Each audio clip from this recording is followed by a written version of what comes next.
Assalamualaikum warahmatullahi wabarakatuh. Baiklah, pada kali ini saya akan menjelaskan materi dan perubahannya. Baik, sebelum dilanjut lebih jauh, kita harus memahami dulu apa pengertian dari materi.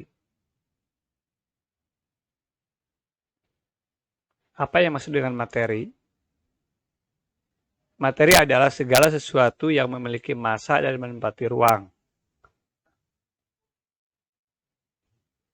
Massa adalah banyaknya zat yang dikandung suatu benda. Massa tidak sama dengan berat. Berat adalah pengaruh gravitasi bumi terhadap suatu massa zat. Secara sistematis bisa dibuat persamaan bahwa berat sama dengan massa dikali gravitasi. Massa zat tidak akan berubah, tetapi berat benda akan berubah. Misalkan, dalam sebuah kotak terdapat 10 bola yang masing-masing massanya 5 kg. Sehingga total massanya ada 50 kg. Sehingga berat kotak tersebut 50 kali 10. 10 itu gaya gravitasi. Sehingga hasilnya menjadi 500 Newton diukur di permukaan bumi. Seandainya kotak tersebut dibawa ke permukaan bulan, berat kotak menjadi berkurang. Karena gravitasi di bulan kurang lebih 1/5 di bumi. Sehingga berat kotak di bulan adalah 1/5 kali 500 menjadi 100 Newton. Seperti Anda pernah melihat ya, seorang astronot melayang-layang di pesawat ruang angkasa, itu menunjukkan bahwa bobotnya semakin berkurang karena pengaruh gravitasi. Sedangkan massa kotak tetap sebesar 50 kg karena jumlah bola dalam kotak tetap tidak berubah.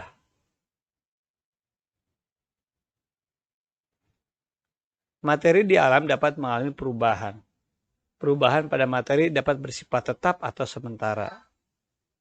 Berikut ini contoh gambar tentang perubahan materi. Yang pertama adalah biji kopi dibuat menjadi serbuk kopi. Kemudian tempe yang lama-lama dibiarkan akan menjadi busuk.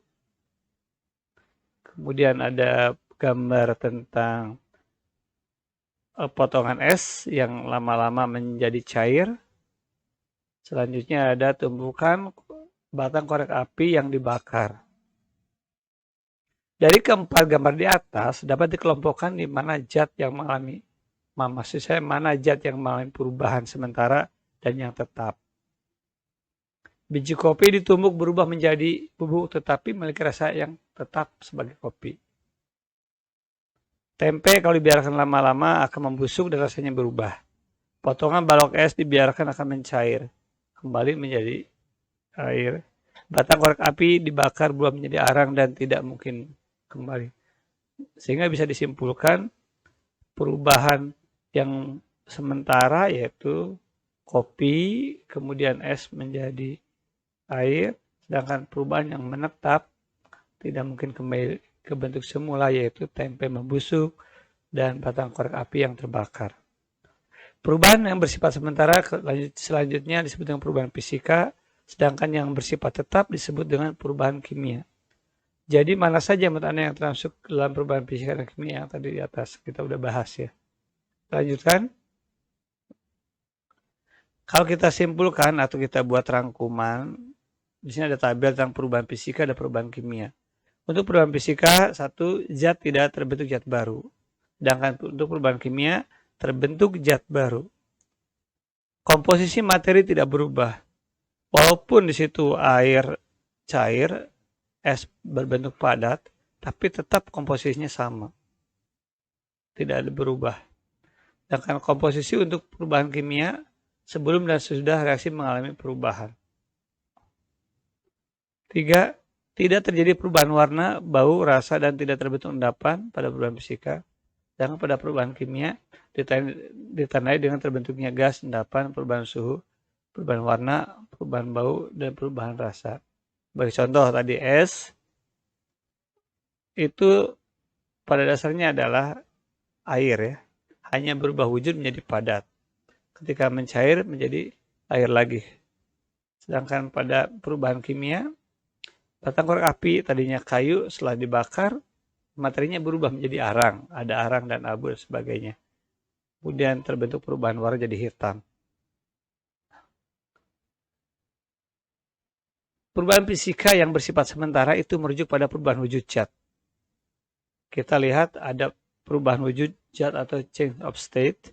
Di situ ada cair berubah menjadi padat dengan proses pembekuan. Sebaliknya dari padat menjadi cair disebut melebur. Kemudian perubahan dari padat menjadi gas disebut menyublim. Dan perubahan dari gas sebaliknya menjadi padat disebut mengkristal. Selanjutnya perubahan dari cair menjadi gas, menguap, dan dari gas menjadi cair itu mengembun. Sedangkan perubahan kimia yang bersifat tetap mengarah pada reaksi kimia yang memiliki ciri-ciri sebagai berikut. 1 diantaranya adalah terbentuknya gas. 2 terjadi perubahan suhu. 3 terjadi perubahan warna. 4 terbentuknya endapan. Bagi contoh, kalau kita membakar kantong plastik, maka kita akan mencium bau gas yang terbentuk dari pembakaran.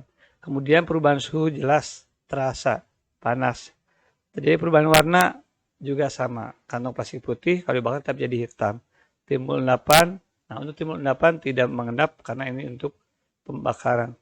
Untuk ciri timbul endapan itu bisa dilihat dari reaksi kimia yang bersifat larutan dengan larutan kalau dicampur biasanya membentuk endapan dan sebagainya. Demikian pembelajaran daring kali ini. Terima kasih atas perhatiannya.